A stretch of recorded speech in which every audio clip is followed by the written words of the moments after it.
celebrity chef and a New York Times best-selling author who is making us a delicious calamari noodle with fingerling potato dish. I'm so excited for this. Please welcome back to our home one of our very favorites, Chef Anne Burrell. Anne Burrell's back.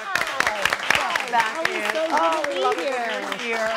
Also joining us at the counter, our very good friend, Candace Cameron Bure, and country superstar Craig Wayne Boyd, who's also going to cook up for us in just a little bit. Yeah. And we're going to talk to you, Candace, about being kind. One of the kindest women I know. We are bringing kindness back. That's right. It's in vogue. It's always been in vogue. It is trending. I know. All right, well, Anne, you've already gotten started here on this calamari dish. Tell me a little bit about this because, you know, sometimes people, when they think of calamari, they think fried calamari. They don't always think calamari pasta. No. Or grilled calamari. Right, and I have to say, I mean, yes, everybody loves a fried calamari, like the little fried like, sort of rubber band situation. Yeah, exactly. But, I mean, there's so much more that you can do with calamari than just fry it. Yeah. So what I'm doing is, I would recommend if you're gonna do anything with calamari, always buy clean calamari. Cleaning calamari is not fun at all, and it's gross and it's dirty, and you'd be like, I don't then think you don't want to eat it. It's true. So if you buy these cleaned already, these are the bodies, the tubes, and I'm just kind of opening them up and cutting them really thinly so that when we cook them, they twirl up really fast. So you get this from your fishmonger? Yes. Okay. So usually they come frozen. All right. And you know, like maybe a 2-pound block of it is, I don't know, like it's not very expensive. Okay. And that 2 pounds of calamari goes a long way. Do you have any tips to making the calamari, to tenderizing it? Because calamari and octopus can be it can turn into rubbers, like she said, rubber bands or erasers very quick. Very quickly. So the idea of calamari and octopus and that kind of stuff, you got to cook it super fast or super long. Yeah. Anywhere in the middle, like commit to it, like fast and furious or long and slow. Or like 3 hours. Yeah. Because otherwise you're chewing literally on rubber bands. Like, What's your preference? Fast and Furious, I'm guessing? I like a fast and furious. I see you're familiar with my word. So you've got the fingerling potatoes in there already? So I just slice these little guys just into rounds like this. Super cinch. Okay. And then I put them in a little bit of olive oil with some garlic and crushed red pepper. So to brown them on both sides, and then they cook their way through. Then we have all of our calamari. I put the little tentacles, the legs in there I too, love that. I like those. I like the tentacles better. They taste better, in my opinion. I think you like the mouthfeel better. Yeah, I don't know. Yeah, because they tickle your tongue. It's true. Right, exactly. So then we get this nice and screaming hot, and we throw these here. And watch what they do. How fun is this? So, oh my gosh, they're moving on their own. Right? Well, because they slip around. They're very slippery. So they kind of look like noodles, and then we bring... and they curl up. Yeah, we give them a little drink of wine.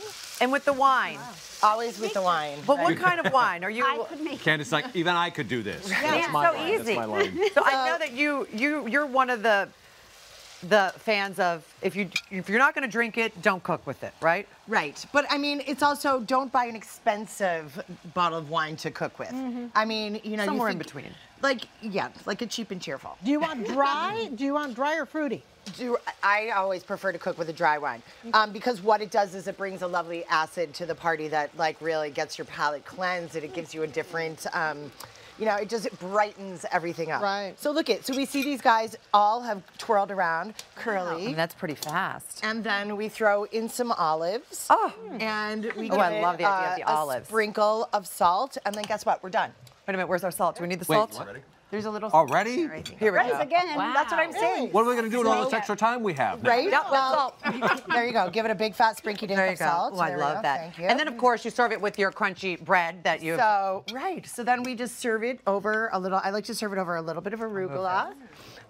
We get like just all the goodies in there with a bunch of the juice in there as well, because that kind of wilts the salad. Oh, it's so beautiful. The juice is the best part. Yeah, we love the juice. We love the juice. We love the dunk. We're dunking girls. There, and then we have a little bit of grilled bread that we've rubbed with a little bit of garlic clove and a little chive action, and there you go, Dunsky. I want to ask you. This is a serious question. This is like a 60 Minutes question right now. This is a serious interview question. It's kind of like, what's your favorite color? What's the favorite meal you've done so many meals. I don't want a dish. I want a meal. I know. Like, what's the favorite? That's hard. I told you it was 60 minutes. I'm telling you. Oh, this is heavy gosh. stuff. I have eaten a lot of really good meals in my life. I bet. Was it a setting then, or was it the actual? I will food have to itself? say, you know what? What jumps into my mind right now was a few years ago, some friends of and I rented a house in Italy, and we chartered a boat for a day, and it was like, yeah, right. All of a sudden, everybody was like, Wow. With that setting, you could eat a shoe and it would taste good. So we were on the island of Ischia, which is yes, it's so and that beautiful. castle from the talented Mr. Ripley is so there. beautiful. So we get off the boat and we're all like, you know, a little sunburned, and like the warm Mediterranean breezes are caressing us, and we're looking at that castle, eating spaghetti alla vongole, spaghetti and clams, and sea urchin that you could see them, they just pulled from the ocean, and chili white wine, and we were like in our bathing suits. And we go back out to the boat and take a little swim, and then a nap on the deck. It was a perfect day. Can we be invited next time? Right? That's nice. That Why was did you guys want me to ask that question? Now I feel bad about myself. I've got to talk to you about worst cooks in America. The celebrity edition. All right, so you're the co-host of the show. What was the season like for you? So celebrities, they're just like us. They can't cook either. It was it a nightmare? It's always so fun, and especially like when you see everyone get into boot camp at first, and everyone's like, oh, so excited, and then you know, I walk in like this, and everyone kind of, you feel everyone do a collective like spine tense up. And then we see what we have to work with, and like when we let them loose to do their own dishes. I mean, my co-host every single season, whether it's Rachel Ray or Tyler Florence or, you know, any of them, Bobby Flay, have all looked at me and said, Anne, are you kidding me with this? There's a reason they give me this show. It's like I'm the queen of the land of the misfit toy. Well, I hate to put that on display, but we're going to. We have a clip of the show, the season finale, by the way, this Sunday. We have a clip of the show from this season where the one and only LaToya Jackson has been left to her own. Right. Yeah, and she's so sweet. She's the nicest woman in the world. It's not going very well. Take her. 10 minutes! So tell me what you have happening here. I have chicken, bell peppers, and I have celery. Oh, okay. Have you tasted it? No, Okay. I don't have a clue what it tastes like. All right. Yeah. Hope you love it. I don't think there's any danger of that happening. You were very nice to her. Yes, but she's so sweet. I mean, like she know. just looks at you with those big eyes, and then she has this cute little giggle, like, like you just want to like she's like a calico kitten. You know? Did you taste it? I did taste it, And? I put it out of my mind. Okay. Well, you know what? Taste this. This is much better. Dig into Right? that. There you we guys go. enjoy it? Oh, yeah.